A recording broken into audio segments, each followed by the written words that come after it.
want to welcome all of you to the second salon in our series of the People's Salon, Conversations That Matter to Your Future. Our theme is the climate, the market, and the commons. And we had our first salon on April 17th, and the topic that night was climate denial. And I think many of you were here that night. But we'll go over everything again because there's lots of new faces. By the way, if you missed the first one, it is available on video and as a podcast. And you can just go to the Sustainable Tompkins website and you'll see a little announcement we put in there that has the links that you can go and watch it. So the second topic in the Salon series is a very complex one. I gave it the title of Can Business and Technology Save Us? Or is the market the mechanism for climate repair? Is it the economic system or is it us?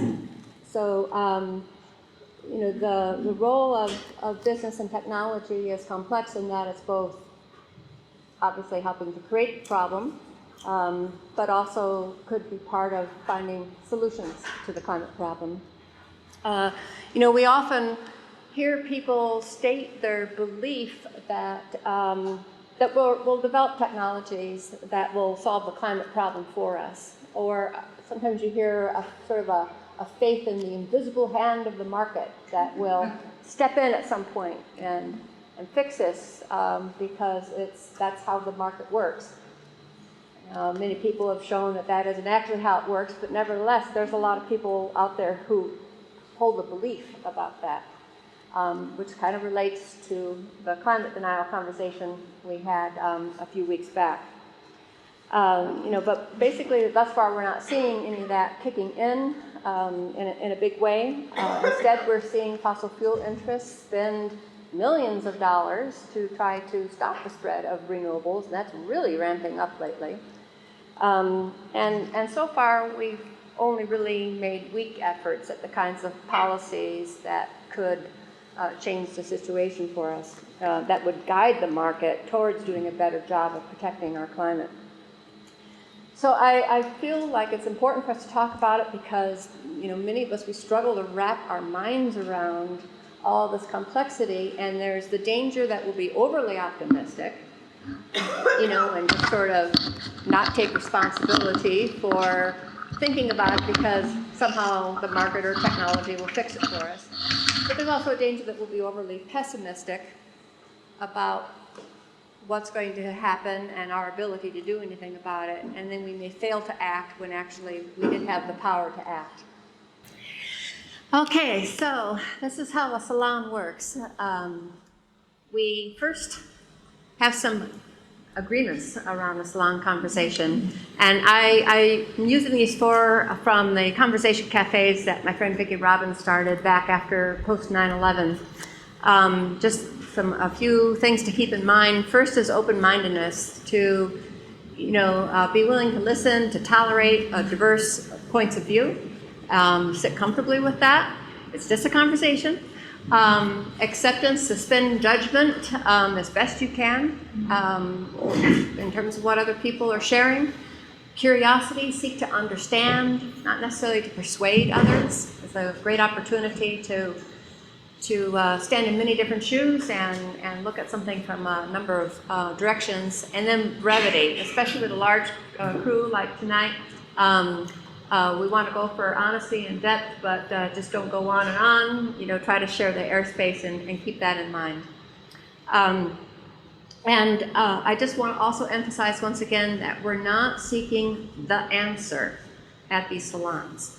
That's not the purpose. This is an opportunity for exploration, for speculation, for reflection, for sharing with each other, and the objective is to get more comfortable talking about this complex problem that we face so that we don't shut down so quickly in conversation with others, with your family members, at work, with your neighbors. Our topic on April 17th was climate denial, and there's a lot of social organization of denial, and it's up to us to help unpack that a little bit by being the ones that are able to get comfortable with talking about it. We're going to start with some initial remarks from our guest speakers, and then we're going to open up the salon to participation with everyone as we move through a series of questions that we want to consider together. And those are up on the wall over there. They're flapping in the breeze tonight. The first question is going to be, after we've heard from these our speakers, we just want to get a feel from the room of what scenario seems more likely to you to happen. Business as usual, which is likely to lead us to ecological, social, and economic collapse. But that's the train that seems to be running pretty full steam ahead. Or will we see a tipping point mobilization? Are we near a tipping point? Our sort of Apollo moment where we organize ourselves and get to work really trying the policies that are at hand and the initiatives that are out there. Or are we just sort of likely to muddle through with very patchy transitions, with some places, say like Tompkins County, maybe being a little better off because more is been prepared. Other places that are more vulnerable, either because of poverty or because of geographic location, the sea level rise and that kind of thing. And probably heavy on the adaptation to climate change. So those are there's other scenarios, you can offer those too. But we'll consider that. And then we'll move on to looking at, given our previous discussion about denial and how dominant that is, do we think the motivators that are of the market are going to be sufficient to drive downshifting on resource consumption and conversion to renewables?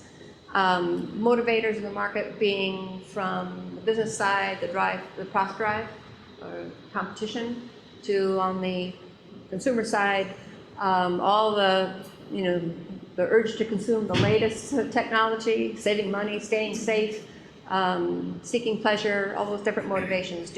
Are there motivators in the market that we could be using to our advantage that we're not using? That's that question. Third question, can the market be used at scale in ways that trigger cooperation over competition in terms of the kind of cooperation that's going to be necessary, I believe, to deal with the climate problem? And the last question, bringing it a little bit more local. It is a global problem, but let's have a conversation locally. Can people in upstate New York reduce the twin problems?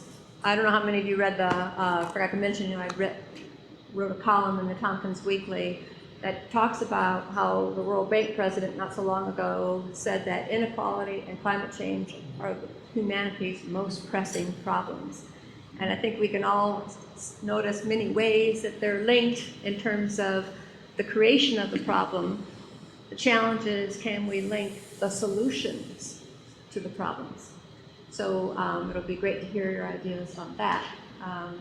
And then we're going to save 10 minutes at the end for questions, announcements, other things that are coming up.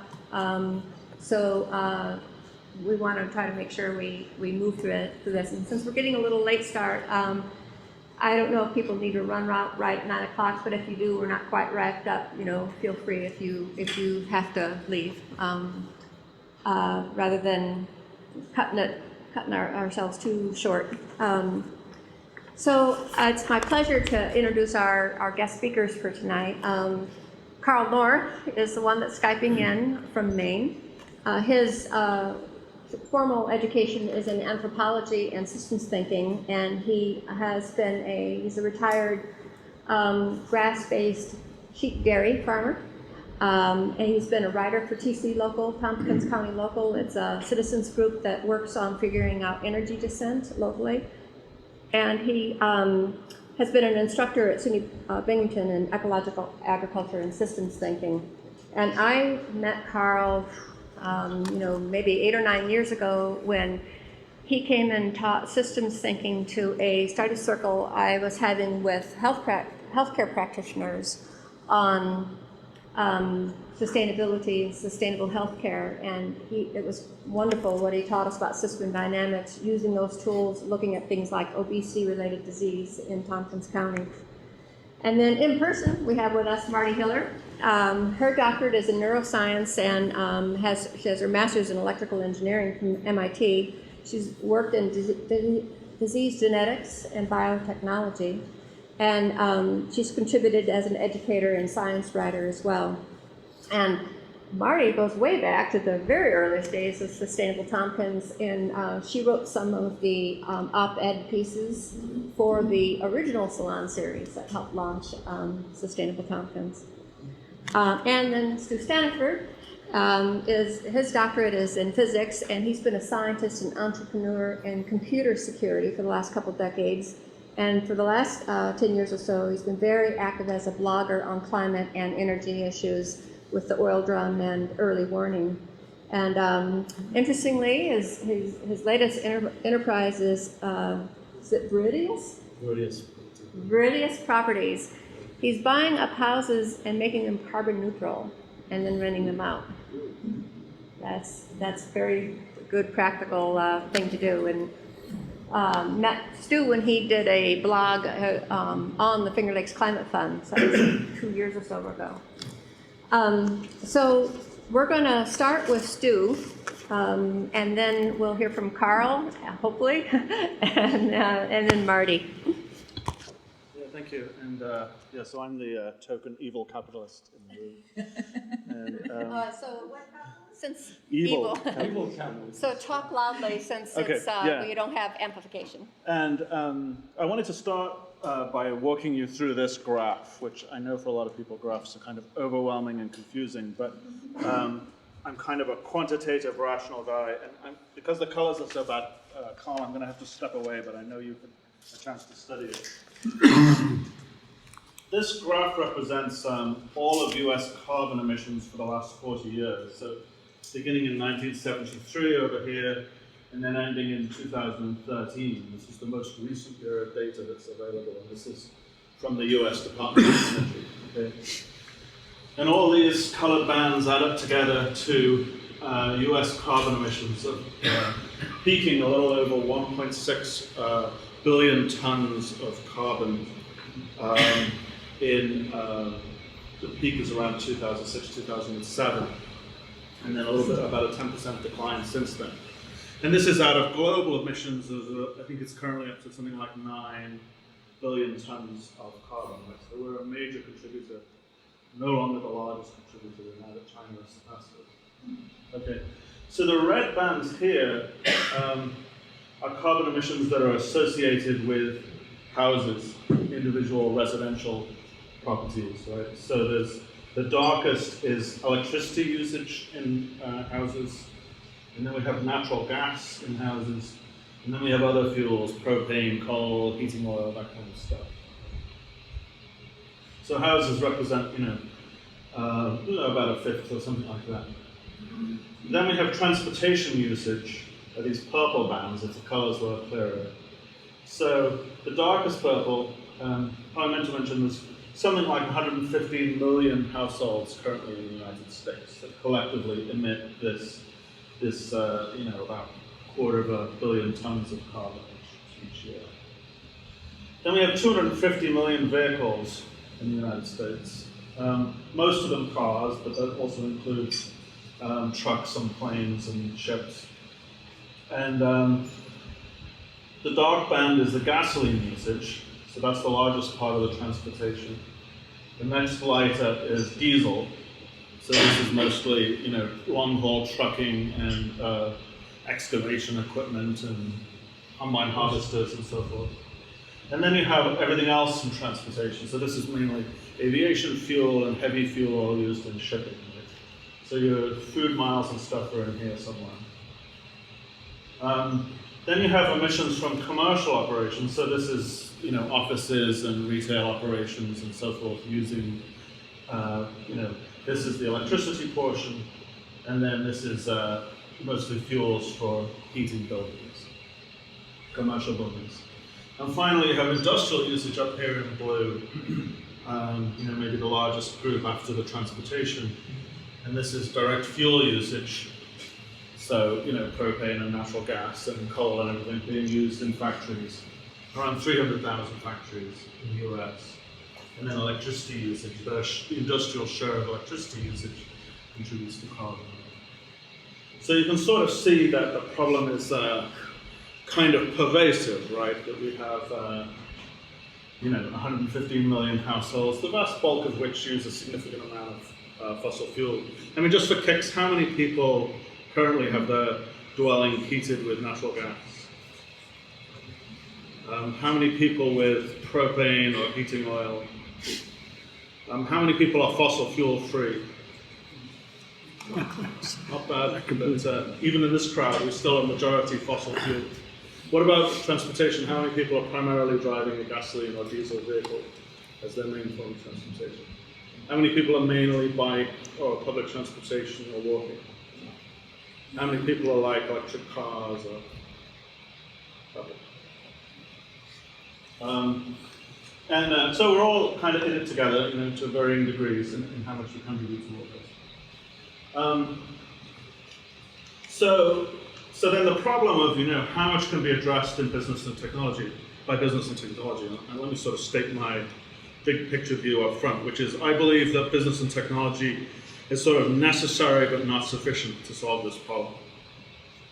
In the sense that I think that most of there's a very nuts and bolts kind of flavor to fixing climate change, right? I mean, a lot of this is like, there's some grungy thing down in your basement that needs to be changed for a different grungy thing.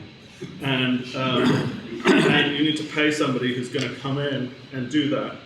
And you need to buy that thing from some company that makes it, right?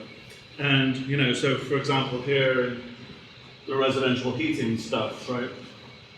Natural gas usage and propane and coal to heat houses. Well, this is stuff like you can insulate your house and that will reduce the amount of that stuff you need. You can replace your, let's say you have a propane boiler. You could replace it with a pellet boiler that uses a renewable resource with pellets. You could replace it with air source heat pumps, mini splits, right, and run that off solar electricity, right? So there's a bunch of technological choices. This piece, at least, is kind of a soluble problem.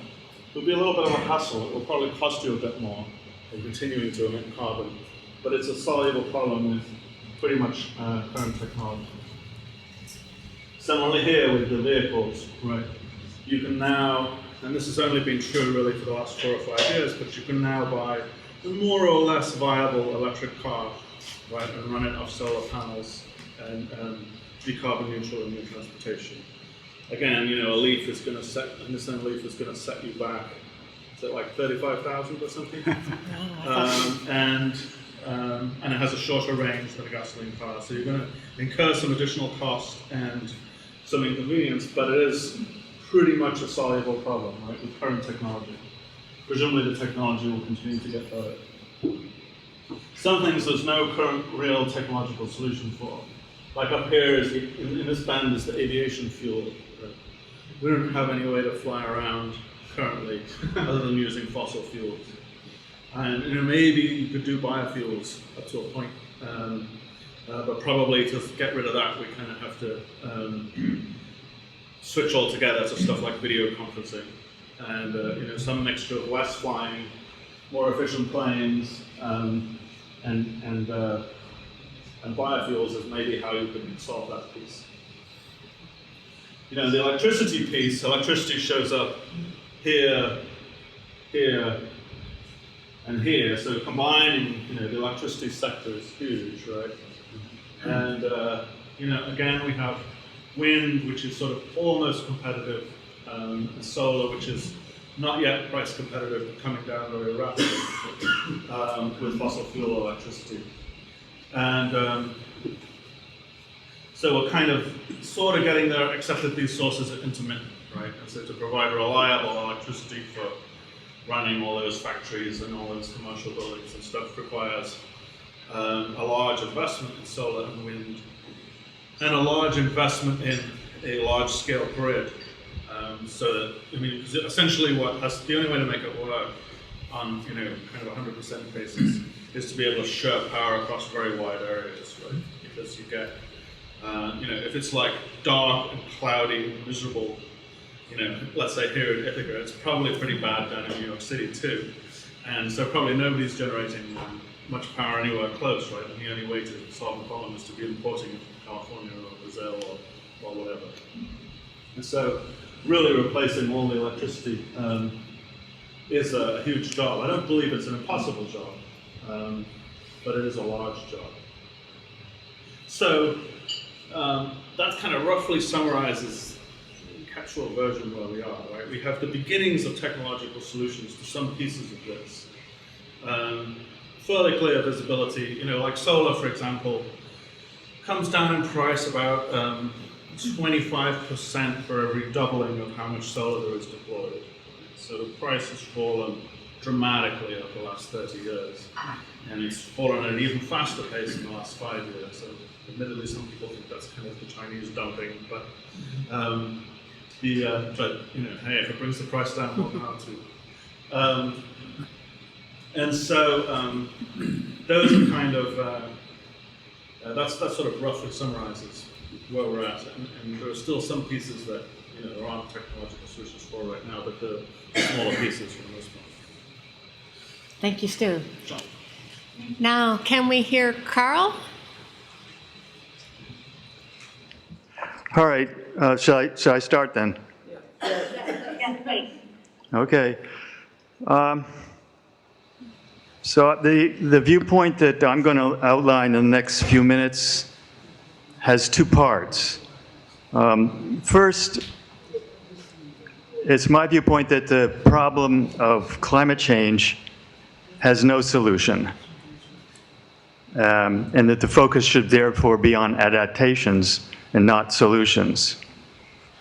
The second part of my viewpoint is that climate change is but one manifestation of a constellation of changes driven by fossil fuel use. Many other changes, and these changes will end the industrial economy as we know it. And so we should consider denial in a much broader sense, linked as it is to widespread desire to cling to the industrial material standard of living at all costs. Okay, so let's take climate change first. Climate change is a global issue that can be addressed effectively only at that level.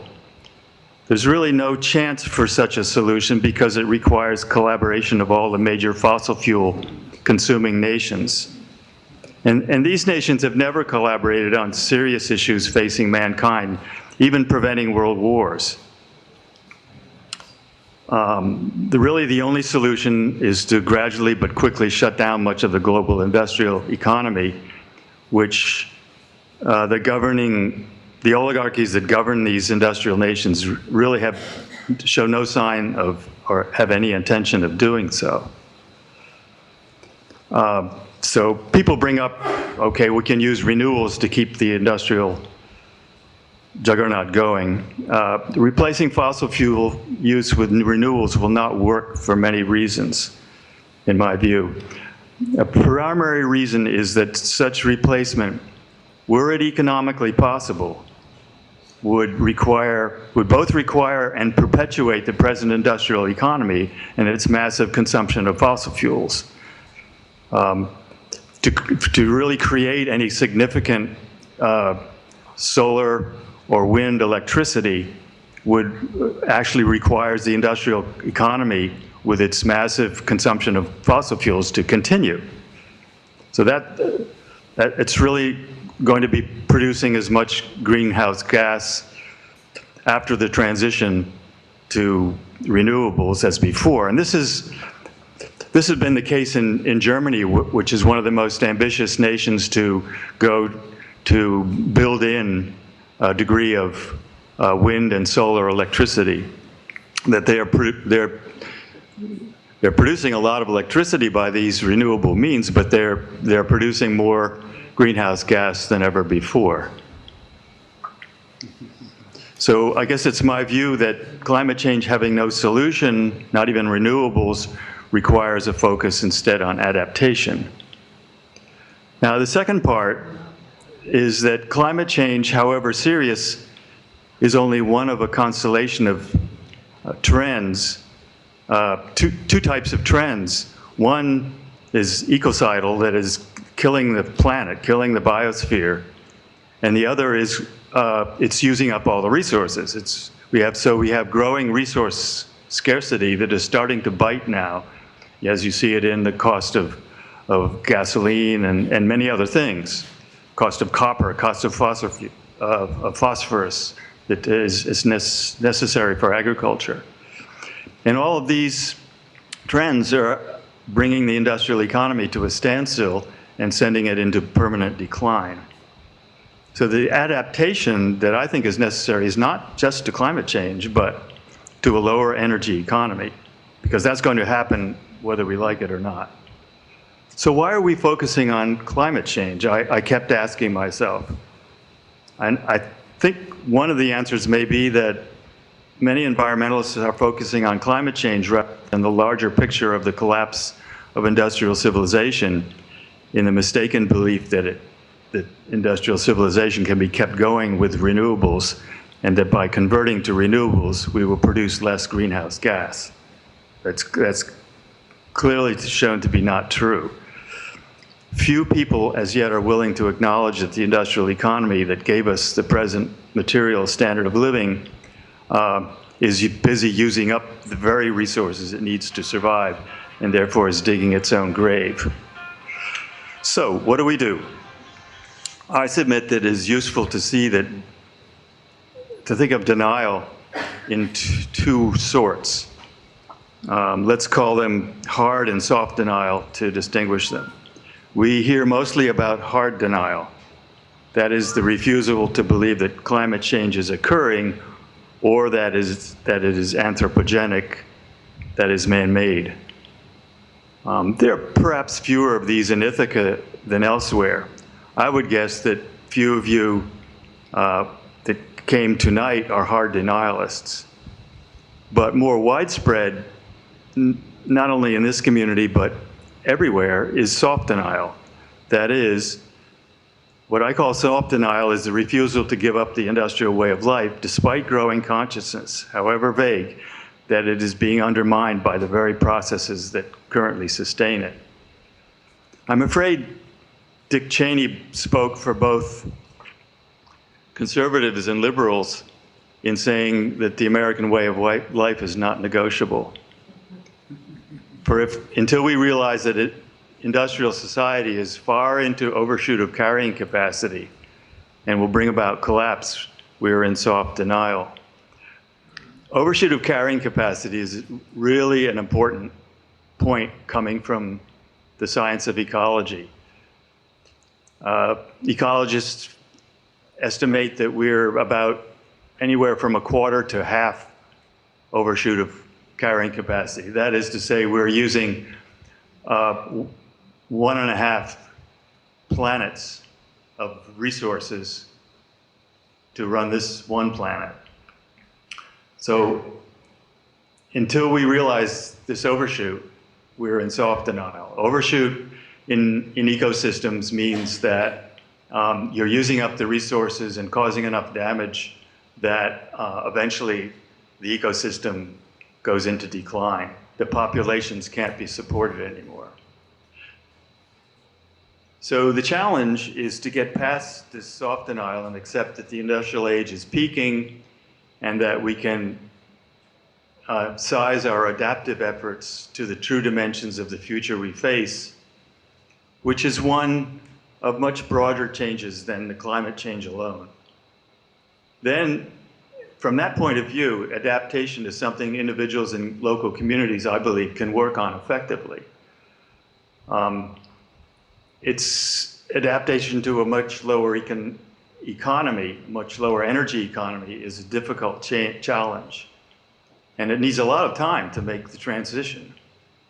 I see little indication that the business oligarchy will allow either government policy at the federal level or state levels to facilitate a graceful transition to a post-industrial economy, or that they will undertake it themselves by their activity in the marketplace. So I think it's up to individuals and whole communities at local levels to begin now to organize to build our own local transition economies. The current slogan in the Peak Everything community, one that makes sense to me, is collapse now and avoid the rush. Speaking of collapse, I don't mean to imply that it will happen suddenly like a house of cards. Most of those who have studied the matter for decades see a long, slow decline that is likely to be punctuated by shocks. Think of the end of the industrial way of life as Winnie the Pooh going bump, bump, bump as Christopher Robin drags him slowly down the stairs, holding him by one paw. If we get started now, we can soften the bumps, especially for our children and grandchildren who will bear the brunt of our extravagance. There are many sources on the internet and elsewhere for this transition, to facilitate this transition. I would direct those who are not aware of it already to Tompkins County's relocalization, tclocal.org on the net. A small group of us has been publishing science-based scenarios for several years on how this county could reinvent itself to adapt to the coming new era. I like some of the things that are coming out in fiction. One of them is World Made by Hand by James Kunstler. It's just a story set in upstate New York, so it's very relevant to our locale. So that's pretty much my view, and I would hope that it stimulates a lot of lively discussion about how we might transition, how we might adapt, not just to climate change, but to this whole downside of the industrial era that I see ahead of us, and that's really inevitable. I wish more of us would study history. The history of civilizations is that everyone went through the same process of rise and decline by eating up its resource base. I think it's hubris that we consider that we're immune from that process. But once we realize that what's ahead, I think we can get into adaptations. There are efforts toward local economic sovereignty. I've been a farmer for 30 years, selling at Ithaca Farmers Market. It's producing only a fraction of the food consumed in the county, but it's a start, and I think as the big, faraway, distant food mile big box stores start to go into decline, whether they're high-end like Wegmans or low-end like the Walmart Superstore, these new institutions need to be in place that will produce the necessities of life, like food, for the local economy, by the local economy. Because I think globalization is slowly going to end. We're not going to get what we need to live from 5,000 or 10,000 or 20,000 miles away in the future. So that's the story as I see it, and I'd like to hear some discussion of that. Thank you, Karl. I want to know if you can hear me now. We did some adjustments. Hello? Pardon? Yes, I can. Okay, so I'm a little bit at a loss as to how to add to what Karl said right off, because I think most of what he said is pretty much the way I see it too. I think that's the problem with having two systems thinkers in the panel, is that we both think in terms of systems, and we're in global overshoot right now. We're headed for collapse, and that's just the story. That's where we are in the arc of history. So the question really is, given that that's where we are, what can we do about it? And Karl is suggesting power down as a main strategy. You know, since we're talking about markets and technology, there's a question here about what can markets do, what can technology do. Unfortunately, we're in a situation right now where technology is adding to the problem rather than helping us solve it. We can solve any individual problem with more technology, but each time we do, we're just buying a little extra time, increasing our global population a little bit further, and increasing the strain on the global resources so that when we crash, it's a bigger crash. And so the number one problem that we really have to address here is not just the per capita energy use and the global economy, but the population. We have to find some way to stabilize the population. We're not evolved for that. We're evolved to use our brains to solve problems. And because we've been so good at that, we've had an exponentially growing population for at least 100,000 years. And so the question is, what can we do to stabilize and reduce our population short of starving to death or killing each other or reducing our population in some other undesirable way? That's not the kind of problem that we're historically oriented towards solving. And scientists have thought about that question and don't really have a good answer. They have observed that industrialized nations have slower growth rates or sometimes population declines. So the best answer that's come up so far for how to do this is to bring everybody into the first world, and then maybe the problem will solve itself. You know what happens to our resource consumption when we try to do that, however, and we're already in overshoot. So it's not an ideal approach. I think that if we're going to make that kind of change, the technology to limit reproduction is very simple and has been around for thousands of years. So it's not really a technological problem, it's a cultural problem.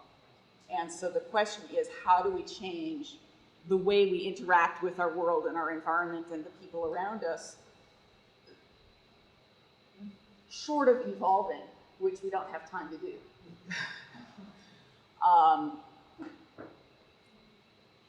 And you know, the things that we know are, if women have higher status, they choose to limit. If they have access to reproductive technology, they choose to self-limit. If they have access to education, they choose to self-limit. So that's a big way that we could push toward basically giving ourselves some wiggle room for our technological solutions to actually solve something.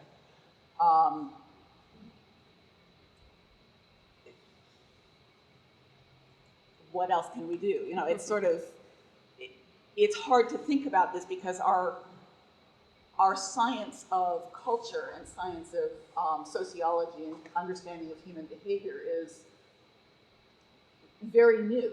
We don't know a whole lot about how to manage human behavior, and that's really where we ought to be focusing our energy and resources, is understanding human behavior and understanding how we can shift our behavior.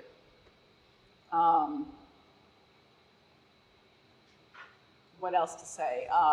The other thing is about collapse, just to add one more dimension to the picture. In the history of collapses that have happened in the past, resource depletion has been a major factor, and we're facing that right now. The other major factor that they've identified is social inequity. And my understanding of what happens with social inequity is that it creates a situation where the people who are driving the culture, the civilization, are out of touch with what's actually happening. That if you have equality, when a problem shows up, you get a popular awareness of it, and then there's a course correction. If you have a big disconnect between what the general population is seeing and what the elites are seeing, that course correction doesn't happen. And so solving social inequity is also a really important factor in creating a society that's able to correct its course when necessary in order to be more sustainable. I think I'm going to stop there. Okay, thank you. I guess I'll just keep this open. Now it's time to hear from all of you. I wanted to start with just a show of hands on this question number 1 of what scenario do you think is most likely to happen? So, so we'll start with just a show of hands, and then let's hear from those of you who want to say why you think that. So first, the business as usual, leading to collapse, overshoot and collapse. A lot of what Karl has sketched out. How many of you think that's the thing that's most likely to happen? So maybe at least a third of the room, 40% of the room. How about those of you who think tipping point, that we're mobilizing towards a tipping point, that we will finally have our Apollo moment, which could either be driven by technology, which Apollo was, or maybe social technology, maybe conscious evolution. How many of us think that maybe a tipping point is at hand? Tipping decade. Yeah, tipping decade, yeah. And then the last one, muddling through. That it'll be patchy, we'll have to adapt. Yeah. Right. Well, the last one is kind of a mix of that. Who's going to have to adapt the most? You know, you get it again to intensify and adding more. And religion is a very big problem. And, you know, not just culture, but class. You've got religion in terms of reproduction. And in the United States, since we are not an equitable society, we are not even a community-oriented society. It's, you don't even have to talk to each other. It's not looking too great. Not even good. Others, who else wants to comment on what's the scenario seems? What's the evidence for any of these scenarios? Both speak up, it's really hard to hear. Yeah. And maybe stand up. Yeah, and I think that would be a good idea. So, any hands? Anybody? Yes, please go ahead. Stand up. I mean, I see it as. I'm thinking collapse is likely, but I think considering the one thing I see about technology is the use of the internet has really kind of been able to, social inequality has been made more clear to a wide range of people. People that I would consider don't know a lot of things about, are not as interested in finding out these problems, are kind of being inundated with all this information constantly about social, racial, gender inequality and environmental problems. Less so, but definitely as well. And I've been reading recently about eco-socialism and how that would probably be the only option to consider that capitalism is in direct opposition with actually creating an environmental change, so that bringing together a different political system would be the only alternative, but that's unlikely. So that's that. Right. I voted for muddling through, but it's muddling through with some sinister overtones.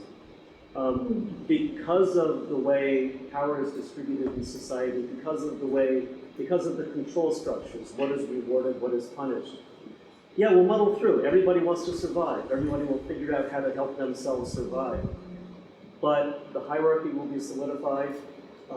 Inequality will be much worse, actually. The process of muddling through will be taken advantage of. So it'll be even more extreme than it is now. Which reminds me of the example the last time Dave Wolf gave of meeting with the Farm Bureau, who in their publicity are denialists about climate, but in private acknowledge that they know the science quite well, but they figure their farmers will muddle through, and they don't want to spend more on gasoline than diesel now. So, point well taken. Stand up, follow. We may be able to muddle through. Some people may be able to muddle through, but there's going to be an awful lot of refugees. There's going to be an awful lot of mega deaths. Essentially, there's going to be thousands of people, millions of people, billions of people harmed by the collapse. The collapse seems inevitable, and I'm going to tell you one reason I think that the collapse is inevitable, and it has to do with the capitalist system itself. Karl, right? Karl was talking about the oligarchy that runs the major industrial countries. there is some figures that I've seen that in order to meet CO2 emission reduction, we need to leave 80% of the known fossil reserves in the ground. 4 or 5 big industrial energy companies own that fossil fuel that's in the ground.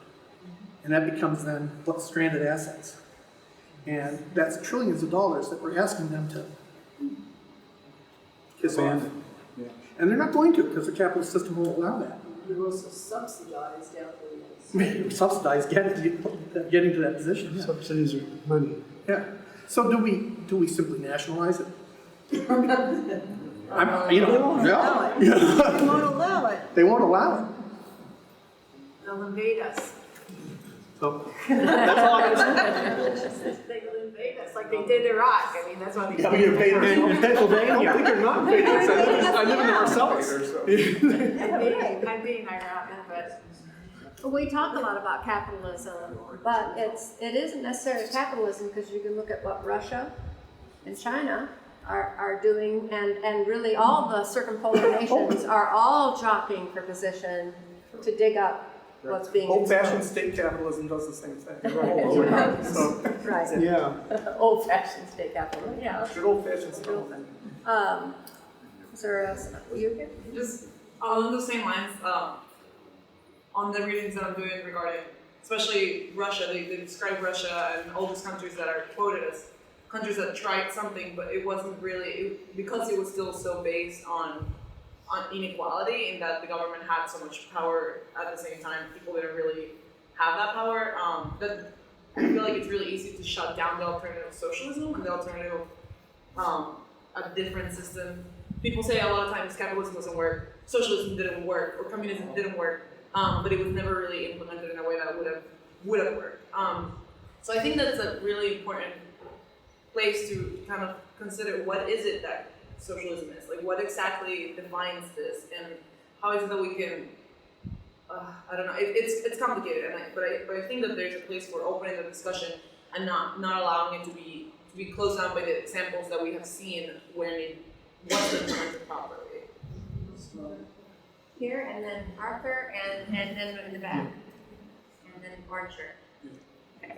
Yeah. Great. So actually, I'd like to respond to that point, because James Kenneth Galbraith recently, one of the things that I learned from that no one had ever told me before, was that Karl Marx was essentially a capitalist. He was a capitalist who believed that what was going to happen was going to be revolution. And therefore, we had to prepare for what was going to happen on the other side of the revolution. Okay? But he believed, just as much as many of our capitalist icons, that companies would rule the world. It was just an issue of when it was going to happen and how we were going to get there. So I don't think, so I guess my fundamental point is that socialism, as the capitalist system looks at it, isn't sufficiently different from what we have now to solve the problem. Socialism, as many countries have started to try to practice it, looking at countries like Sweden, where the social good of the nation, of the people, is really what's at stake. That's a different kind of beast than what was invented, and what the capitalist archetypes are so opposed to. And I think if there is a hope, it's in something like that. But the number of places that have successfully practiced that system as models are fairly small. Arthur?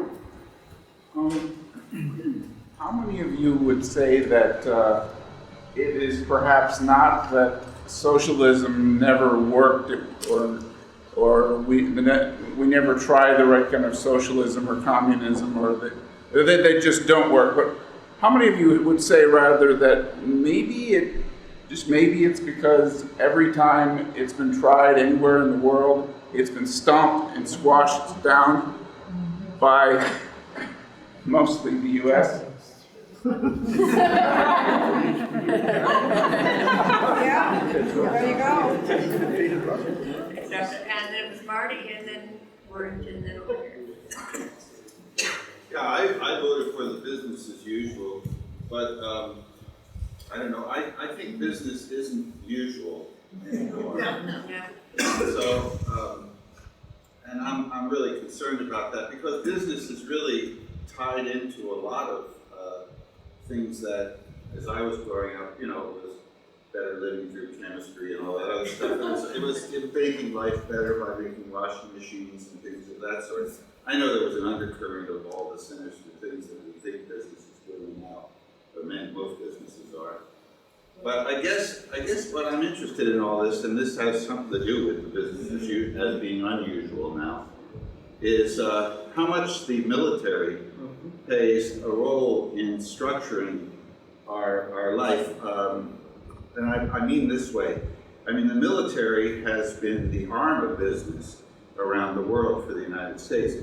And the mythology that we have about it being somehow defending our interests of free people is just a lot of hokum, because we know that it's been used to actually squash, as people would say, things that might be in the interest of people as opposed to corporate magnets and businesses. So I'm interested in thinking about, and some of you may have experience with the military, what role the military could play in reorganizing American life under the control of politicians that are tied to business in one way or another. I think we're all playing with forces or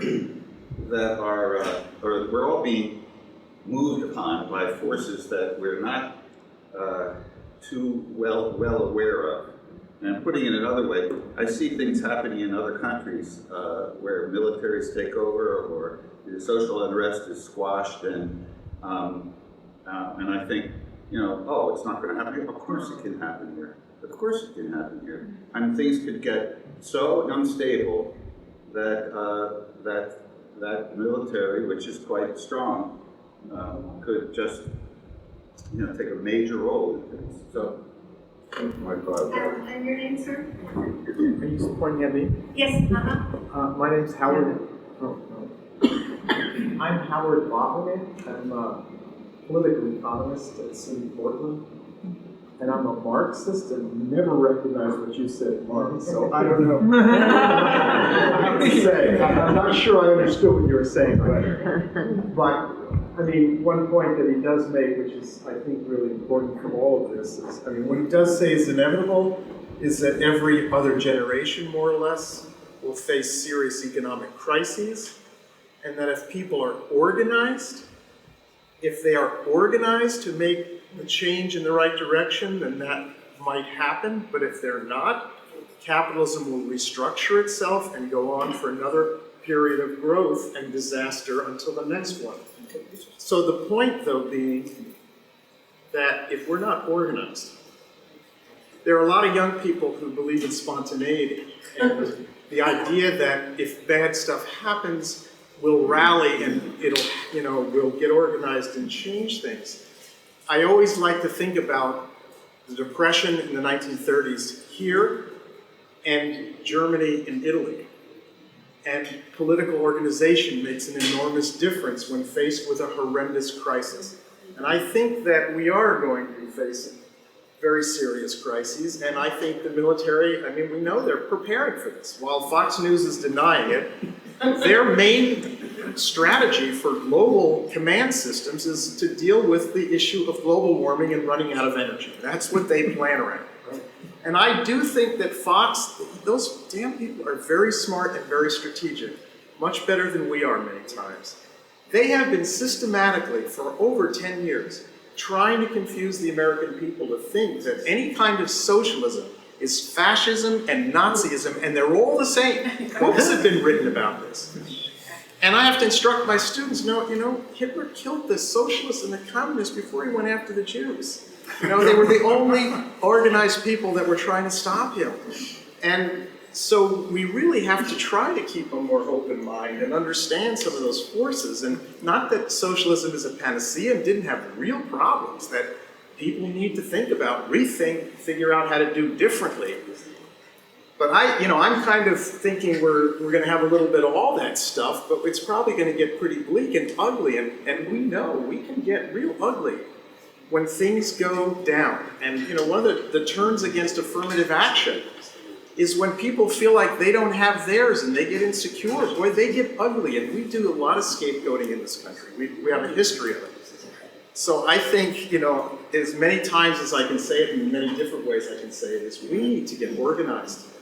We can't just wait for this thing to happen. We need to be there to point a more positive, humane way out of this stuff, because other people are going to point to some real ugly stuff. And I just wish we would do that. Stop fighting. Kirby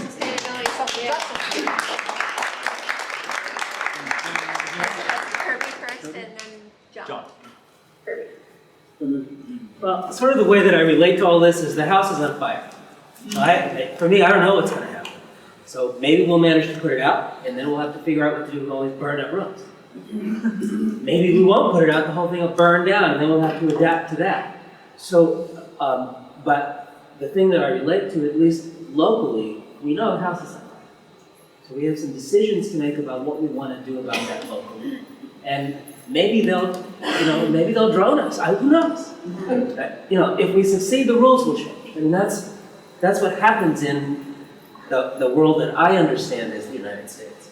So to be prepared for the rules changing, that makes it actually harder to do anything about inequality or a world that everybody can thrive in. So that's and the reason I go for tipping point is that I hear enough conversation that says enough people know this that maybe we'll figure it out. John. Hey, so I'd as much like to pose another question as anything. A few terms that have come up tonight repeatedly that I think are the most critical here are inequality, are oligarchies, and whether it be a discussion of the role of the military in structuring our lives, the failures of supposedly socialist systems, or the inability of people to so far organized, what it comes back down to is there are typically, even in supposedly democratic societies, small groups of powerful, vested people who are making most of the decisions. Even the most supposedly egalitarian systems have a tendency to devolve into oligarchies. Whether it be, the example of the Soviet system, you would have members of the Communist Party driving expensive foreign cars while their citizens waited in bread lines. In the supposedly meritocratic United States, the wealth of your parents determines more than anything else the wealth that you will possess as an adult.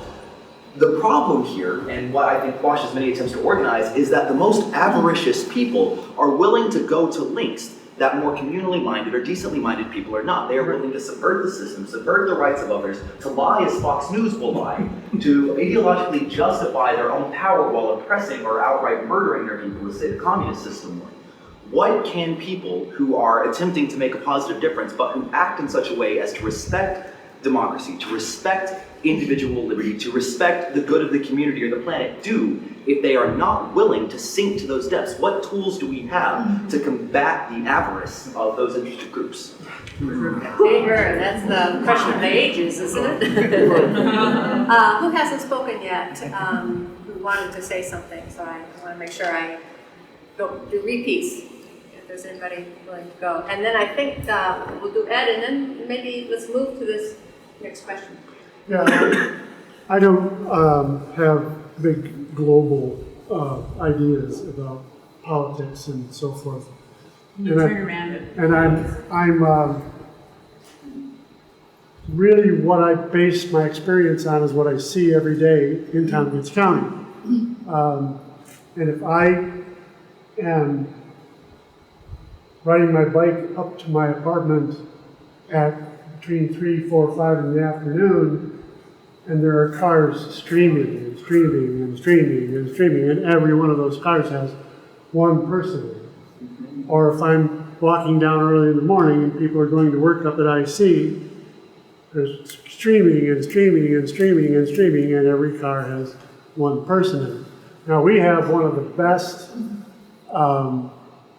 transit systems for our size in the country. And that transit system is running a deficit. And the agreement with Cornell the consolidated agreement with Cornell and the city and the county is not supporting that system. And Cornell, as many of you know, is talking about cutting out its payment for first-year students at Cornell, which is $500,000 that the students will either have to pay or they won't ride the bus. So these are local things that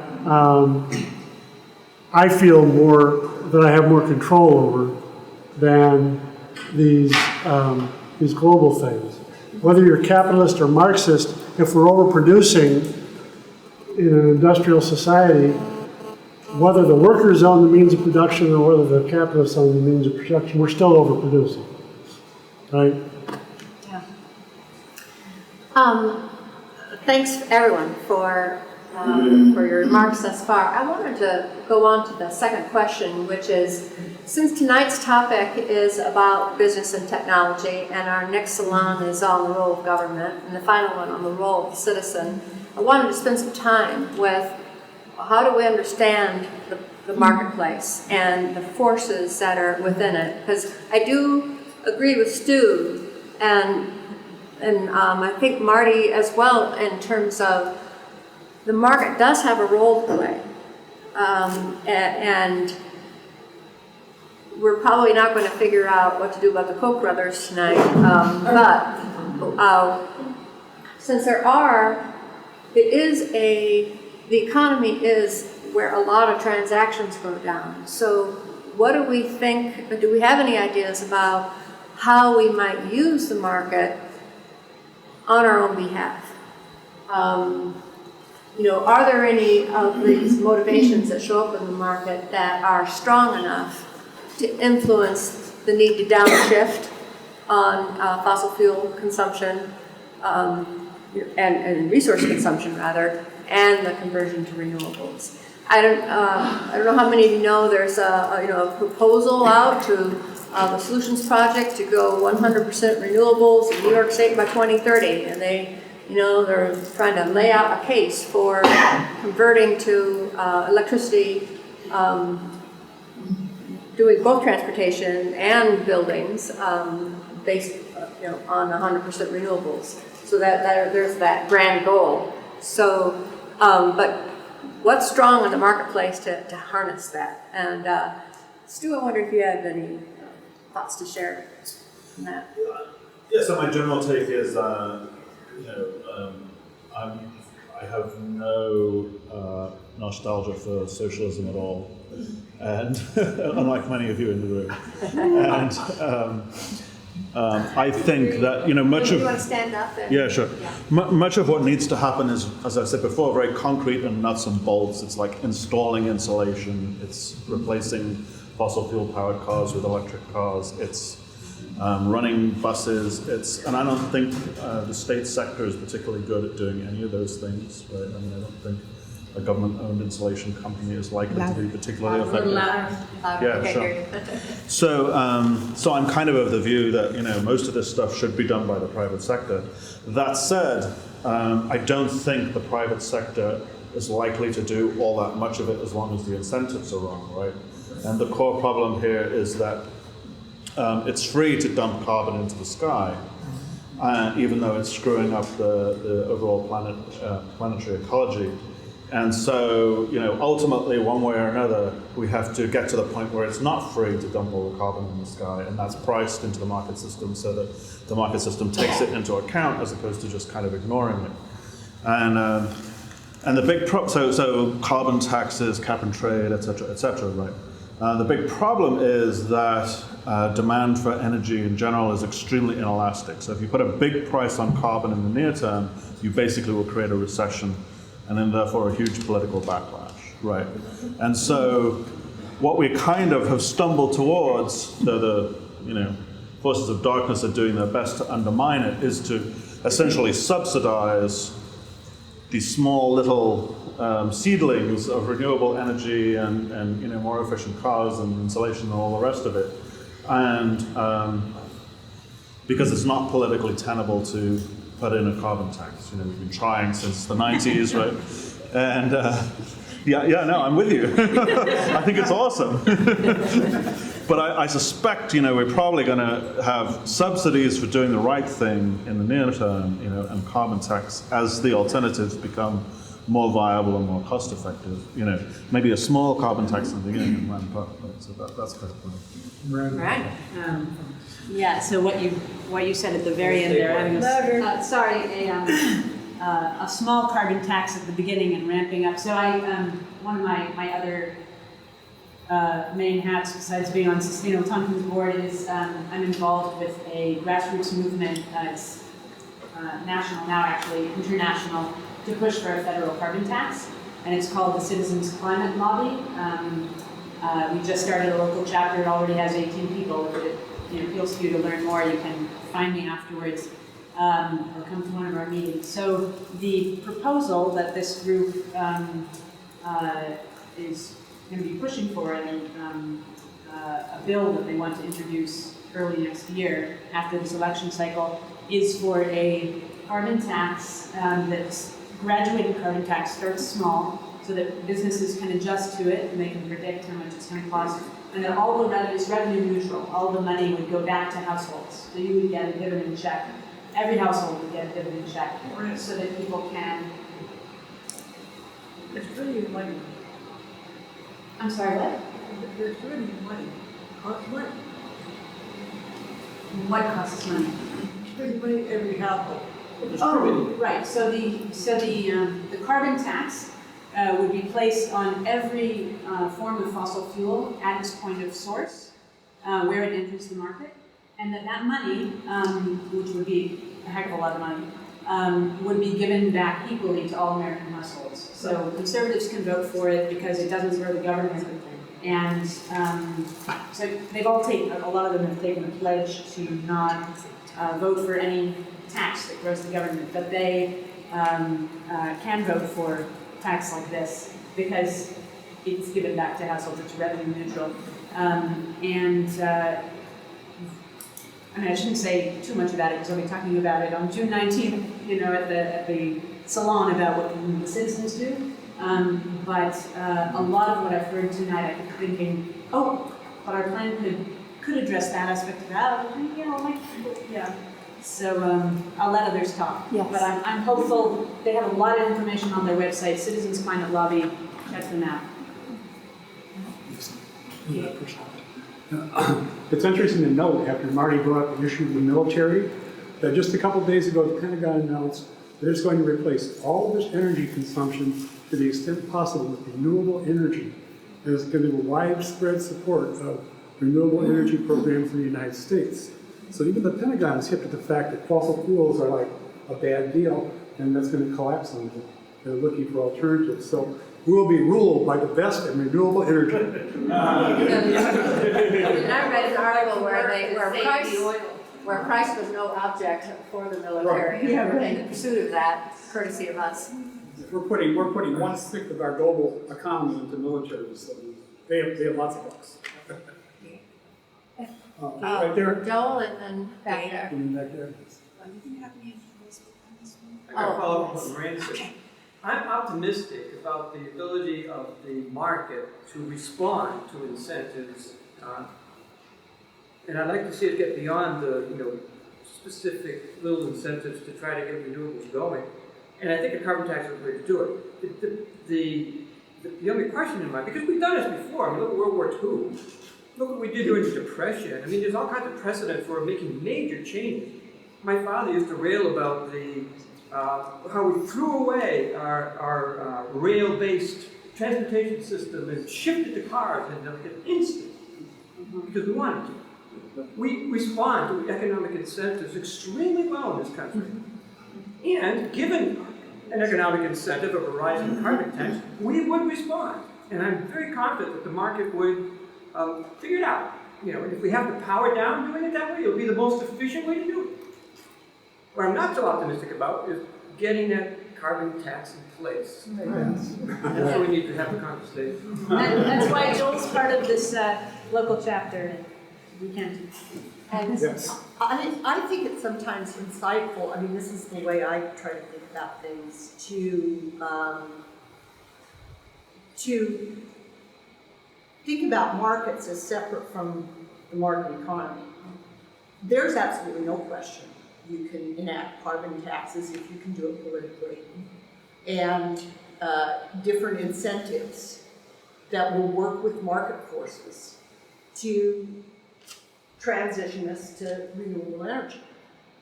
But the question we face in terms of the broader question about the human relationship to the natural world and to the planet is a bigger question.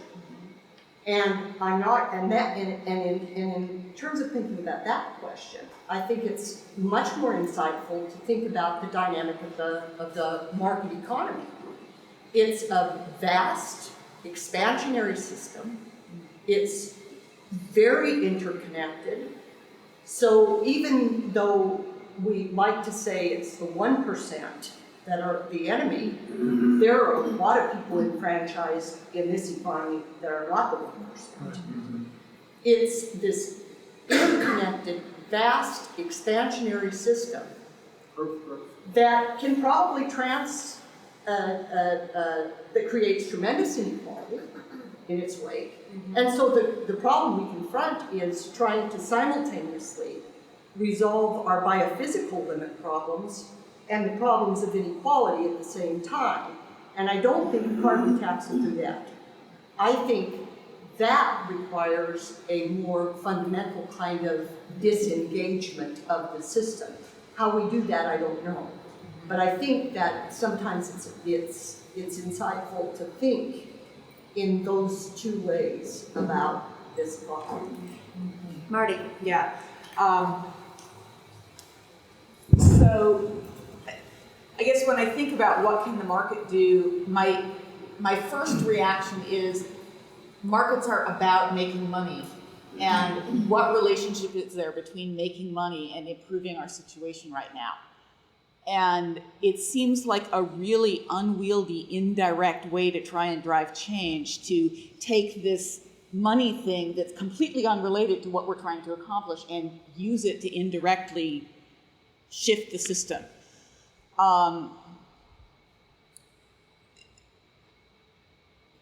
The kinds of things that I have seen happen, like historically, that have shifted the system in certain ways are things like government spending, which is a way of getting at that profit motive, or government regulation, which is a way of creating a cost associated with doing an undesirable thing.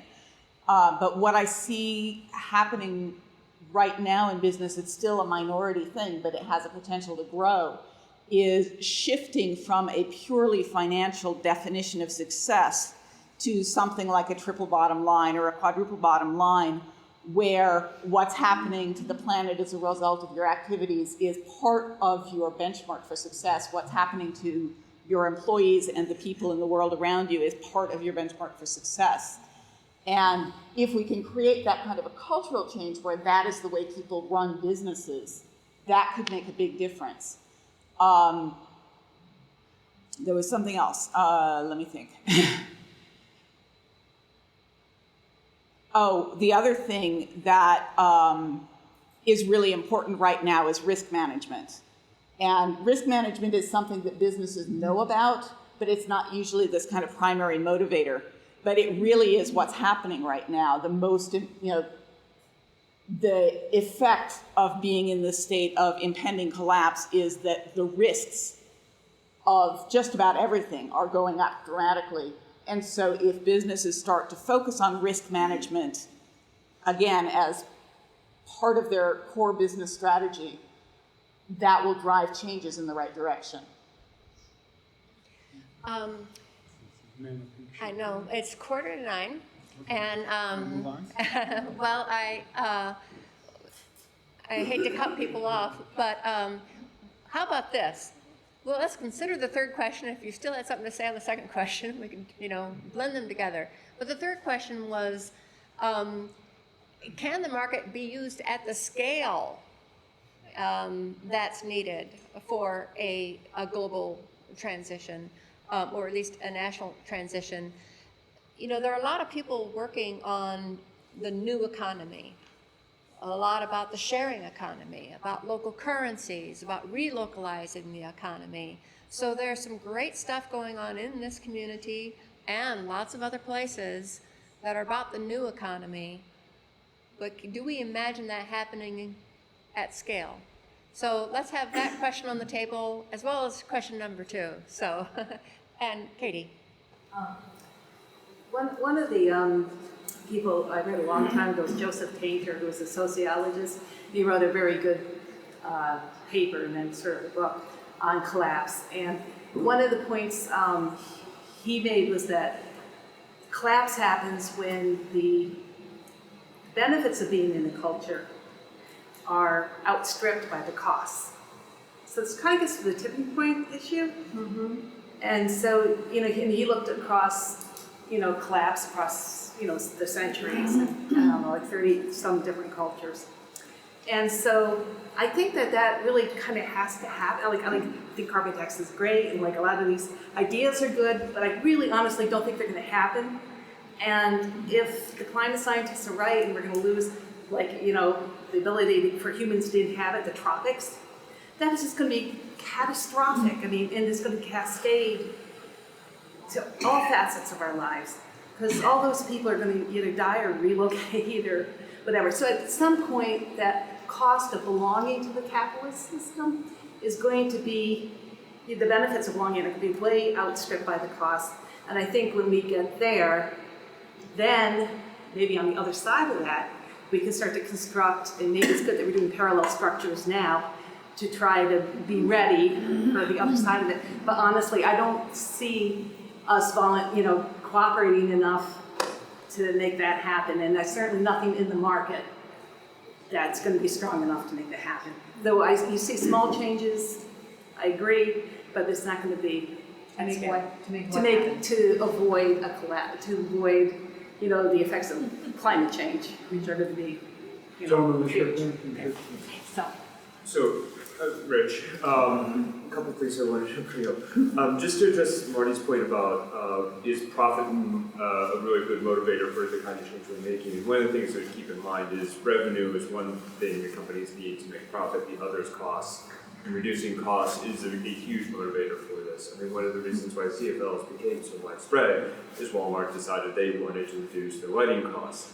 In order to reduce their costs, they said we want to market CFLs to everybody so that our costs of lighting the CFLs goes down. The other thing markets really need to operate properly and correctly is information. And one of the things, I don't know how many people here are familiar with the spot market. One of the most enlightening presentations I've ever had on this topic was by the head of FERC, the Federal Electric Regulatory Commission that basically manages the electric grid. And he gave this presentation called A Day in the Life of the Grid. And he basically took a day, it was a summer day, so it was dramatic, and said, here is what the spot market price is for the Midwest for that day.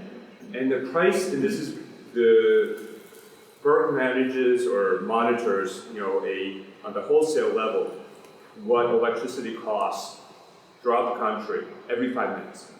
And it's balancing supply and demand. Utilities will turn on, turn off power plants as needed.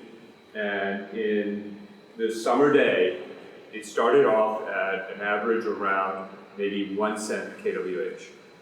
By 4 p.m., peak demand, it was over $100 a kWh. You expose that information to people, and they change behavior.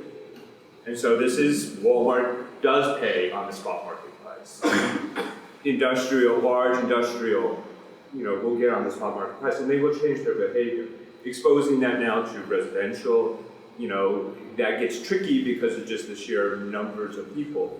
But with smart meters coming on board, that now becomes possible. And so exposing information is a big part of the markets, and carbon tax is a big part of that too, because, you know, it's information lost. It's just going up into an air, but it's a cost that's happening.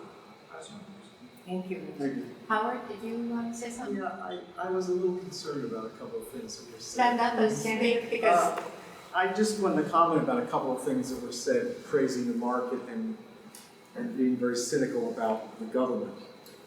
And, this is an old debate.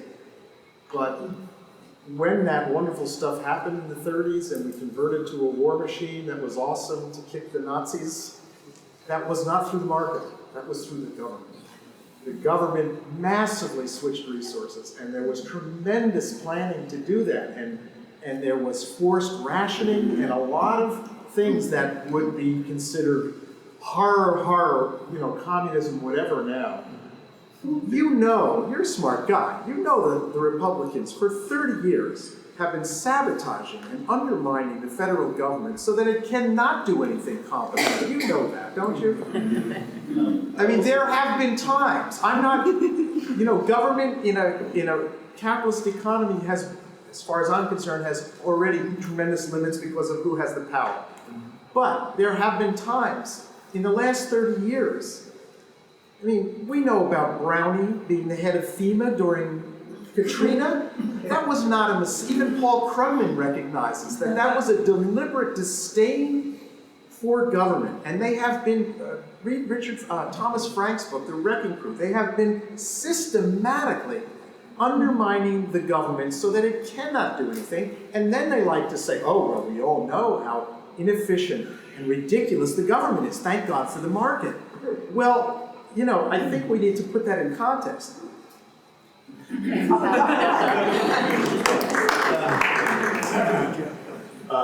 of all, I do agree that Republicans are actively destructive towards the government. I won't dispute that point at all. However, I also ran a government contracting business for about 10 years. So I was up close and personal with the government, and it is an unbelievably dysfunctional entity.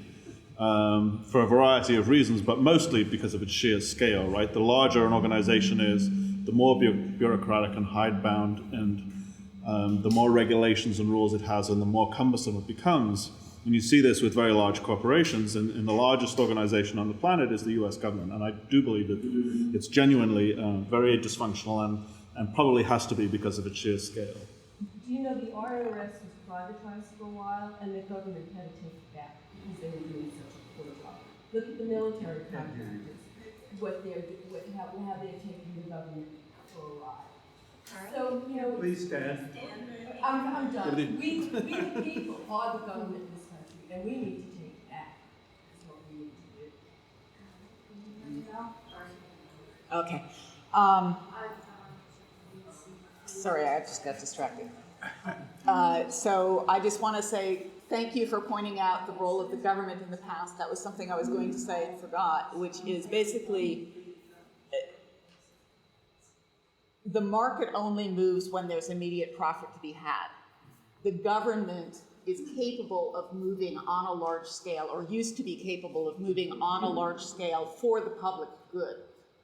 And when the government mobilizes tax money toward the public good, things change.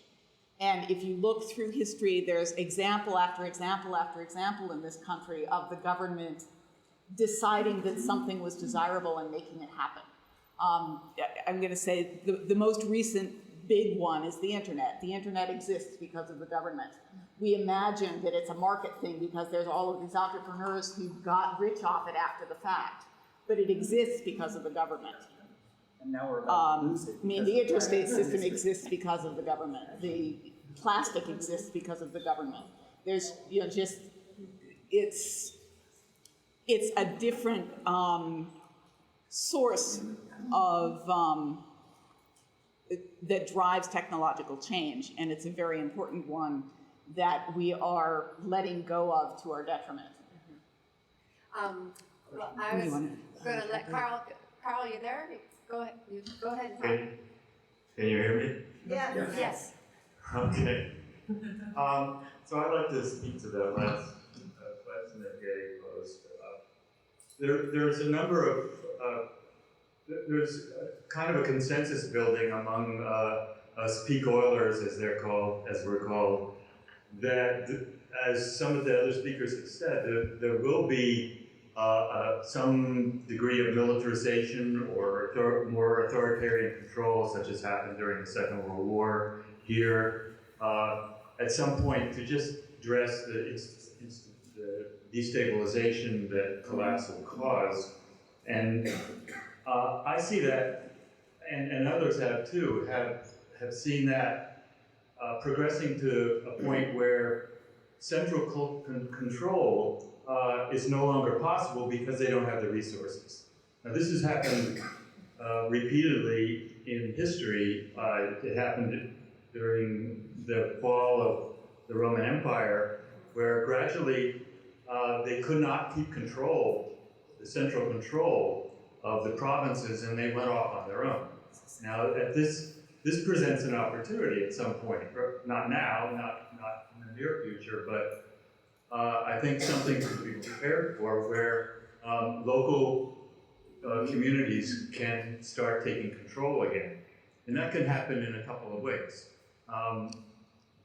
One is to make space for local enterprise, private enterprise, that was usurped previously by multinational corporations. It's amazing in the communities in upstate New York how much foreign, that is downstate, control over the real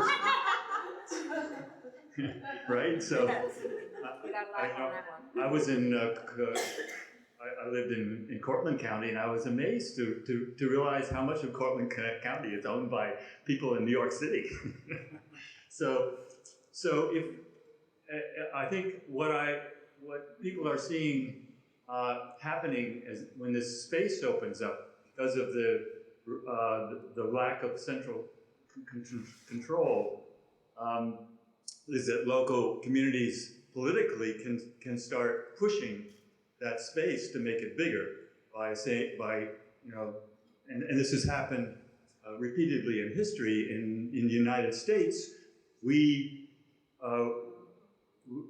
prosecuted the war for independence from Britain, and then immediately put up tariffs so that we could build our own local economy. Well, Tompkins County could do that too. There's a move afoot in Vermont to secede. Catalonia wants to secede. A number of the population in Scotland want to secede. So as things start to break down, large entities start to break up. And when they break up, there's this opportunity for local control to take place. I think it needs a push from local government, both in terms of making it more difficult for outside powerful corporations to operate locally, but also in terms, as other people have said, of subsidizing, providing incentives so that the local enterprises, private enterprises, can thrive. There's a couple of examples I'd like to offer. There's a town in Sweden called Kristianstad. Maybe some of you are familiar with it. That because of local political control, they are completely fossil fuel free, the whole district. And it's a working model of locally controlled energy policy. Now, I don't know too much of the details about that, but that's a good sign of something that could happen locally in many different places. One of the difficulties is the automobile economy. If somehow that could be pushed away and provide space for more public transportation, one of the most energy efficient types of public transportation is steel on steel. Cars on rails. They can be pulled by mules if we have to. And at a somewhat higher level, I've studied Cuba for many years and have spent a number of trips studying it on site. They went through their own kind of artificially caused collapse in the 1990s. Some of you who are aware of that may have studied that. And this is a small country, so it doesn't have the problems of scale that some of the other speakers tonight have talked about. So what they were able to do, and they were familiar, the idea of a command economy was not something alien to them as it is to us. So they put that economy to work. And even in cities like Havana, which is 1 million people, they survived that collapse, even though fossil fuel use went down by 80%. So whether it's government or private enterprise at a local level, I think the options for the future are more at a local level or at a state level if we can get Vermont to secede and show us the way. I wanted to, since it's 9 o'clock, bring in this fourth question, especially to segue from what Karl was saying about the local economy, which is where we can be actors. Not to say that we shouldn't also try to be actors, you know, at the policy level and at the level of the nation state, so long as those nation states endure, I guess. But let's bring in this question of how can we work on these twin problems of inequality and climate change via a redesign of our local economy. The food issue really comes to mind quickly for me in terms of what's been going on around food security and locally grown and value-added processing. You know, that a lot of what's going on is helping on the inequality, you know, food scarcity, food insecurity, as well as, of course, locally grown decreases the food miles of, you know, how far food has to come, and organic farming is less emissions typically than industrial. So let me just get that up on the table too. And who hasn't spoken before? You haven't. Hi, my name is Luna. I have like a million thoughts, so I'm trying to focus. And I will get to the fourth one. But I just want to put out there, from listening to what people are saying, I really don't think that the market has any role in saving us, to be honest.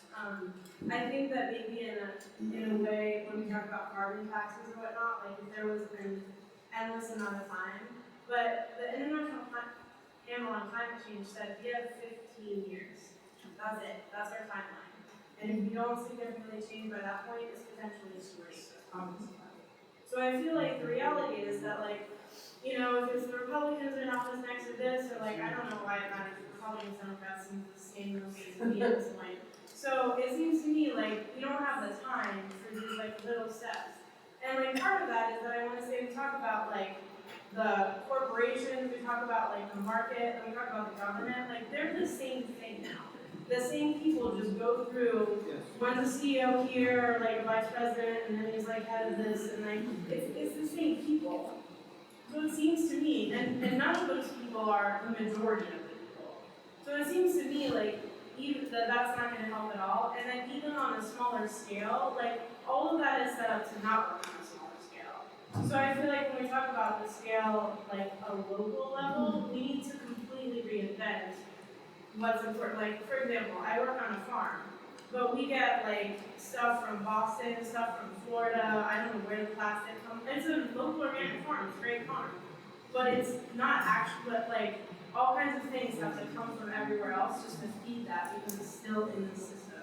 So I think that if we're actually going to like transition in any way locally, one, I think that we need to really think about what local means and how possible that is.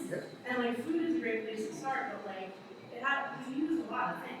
You know, what is possible locally, and and can we afford it? We don't want to pay for local. Everything is cheaper if it comes from far away. You know, and And so that, I feel like, I really love what you said. We need to organize. In my opinion, it's all about organizing. Instead of thinking the market's going to do it or the government's going to do it, we just need to do it, in my opinion.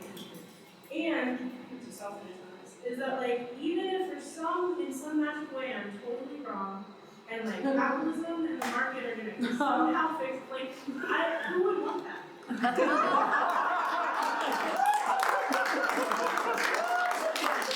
People are suffering all over the world, and not just because of climate change, but because the market is based on lots of losers. So like, I don't see why we would seek that anyway. If we really want inequality to be, if we want to like seek unachievable like equality in our society, then like capitalism will never get us there, in my opinion. So I'll stop. Even with Thank you. Thank you.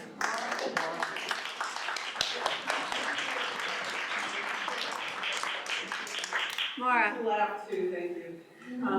Hi, my name is Maura, and I'm from Iowa.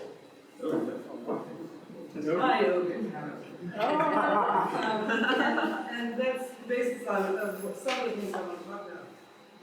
I'll be as brief as I can to cover 5 points. One, we talked about the bottom line and other ways of looking at the economy. Maybe we should think about a different currency. I mean, the currency that we're using is gold standard.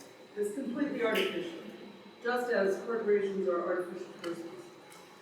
Maybe we should think about how rich we are here. We have the best water on the planet, and the water is going to be the most valuable commodity as the next decade or so spans. So we are rich here already. Our neighbors, I'm just looking at these things about open-mindedness, acceptance of people, for example, who live in Tioga County. But what's local? And are we going to beat them off with our bats? They have guns. My neighbors have a militia. There's a militia in Tioga County that's been meeting for decades. And they've ramped up because they're afraid that progressives and gays and lesbians are going to come and take away their guns. I'm not kidding. So, let's try to be realistic about what we're talking about. After the collapse of the Soviet Union, 1 million people died of starvation, right? So we're talking about, we have food, we have water, we have things that people in the cities don't have. As somebody mentioned, people are buying Portland County land, people from New York City, and so other people are aware that their coastal areas are threatened. I read The End of Nature in 1989 and moved here because I knew that it was a safer place to be than the coast of the Atlantic Coast. You moved where I grew up. I'm not kidding. So I didn't know wait enough. So we have treasures here, real treasures. So do we want to protect them for ourselves, or do we want to be a model and invite other people in? And I think Sustainable Tompkins now, it's a decade old. It's so many wonderful people who are doing so much work here. We have new Tompkins Food Web, all sorts of people working on sustainability issues, transportation issues, cutting carbon emissions, stopping fracking, stopping fossil fuel expansion and infrastructure.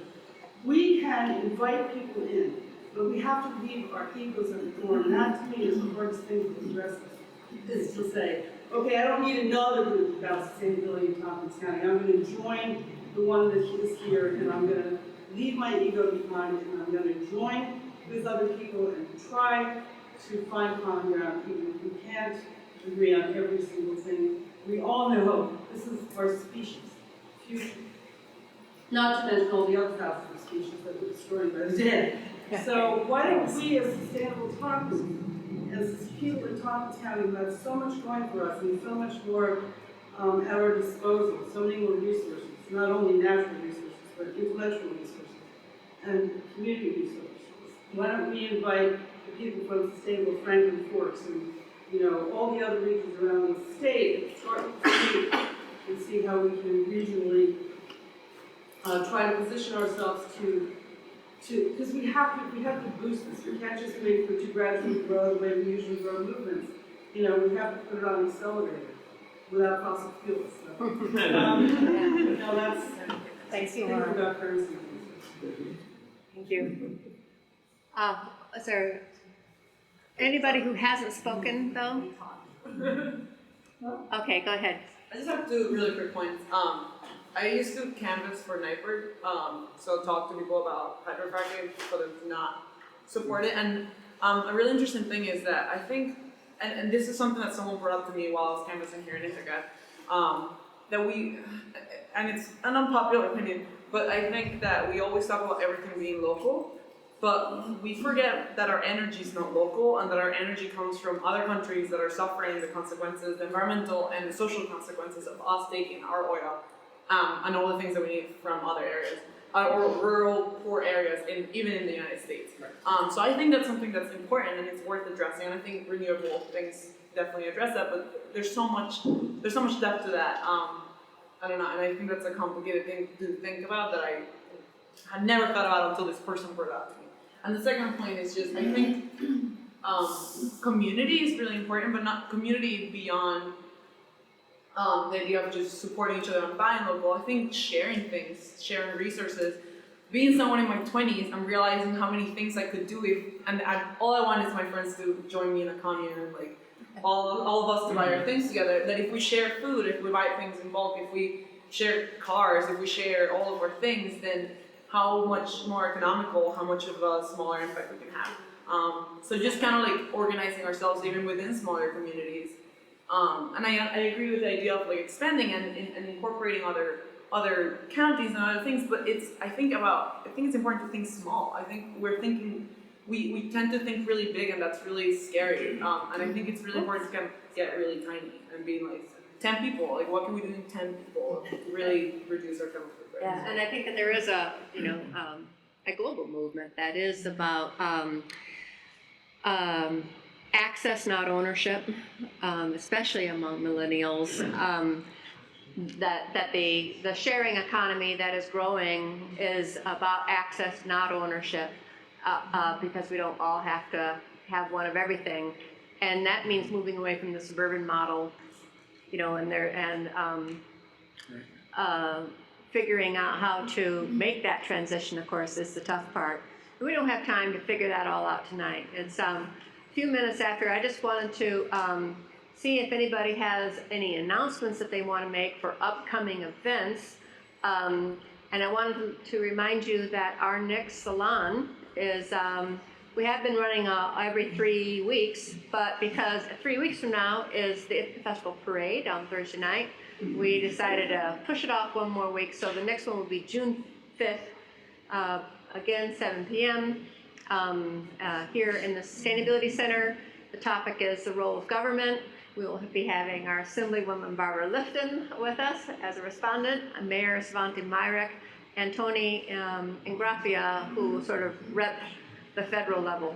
And Miranda has an announcement. Before you all scoot out the door, I just wanted to remind you, if you are able to chip in and help these salons keep happening, if you found it valuable tonight, please find our baskets by the door there or at the food table, or if you prefer to give in the form of a membership, you can do that by going to our website. But really, we've been talking about how it's up to us to make the things happen that we want to make happen. We can't keep doing this without your support, despite having Park Foundation support. They really want us to be of the community for the community as well. So thank you. Thank you, Miranda. I want to, and Jackie has an announcement. I just want to let folks know that we have an event next Wednesday evening, May 14th, 6:30 to 8:30. The Sustainability Center is collaborating with Tompkins County Youth Action Network to host a youth panel called Youth for a Sustainable Future. And so we have a group of 6 really incredible young people who will be talking about ways in which they're engaged in global efforts to address sustainability, and really hoping for a great intergenerational dialogue. So we're hoping for young and old and folks from all across different backgrounds to come together and hear what people are doing. Again, Wednesday the 14th, 6:30 to 8:30 here. Next Wednesday, 6:30.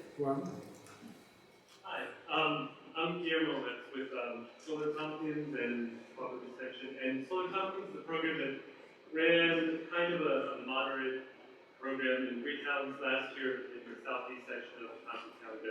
This year it's countywide, and it's a program to sort of bulk purchase and really boost solar adoption in counties, commercial and residential. And the first tours are starting this weekend in Danby.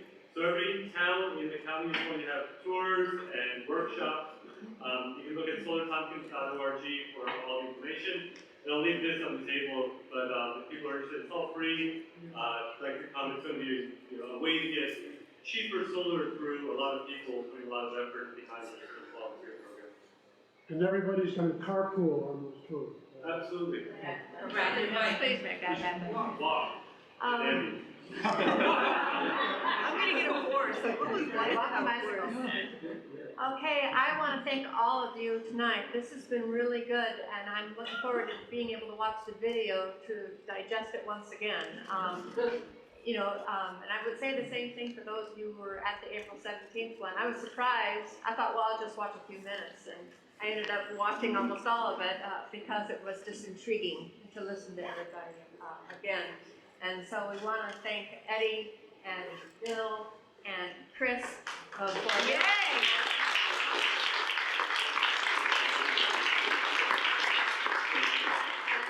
and a big thank you to Karl and Stu and Marty for helping us frame the issue and thinking about.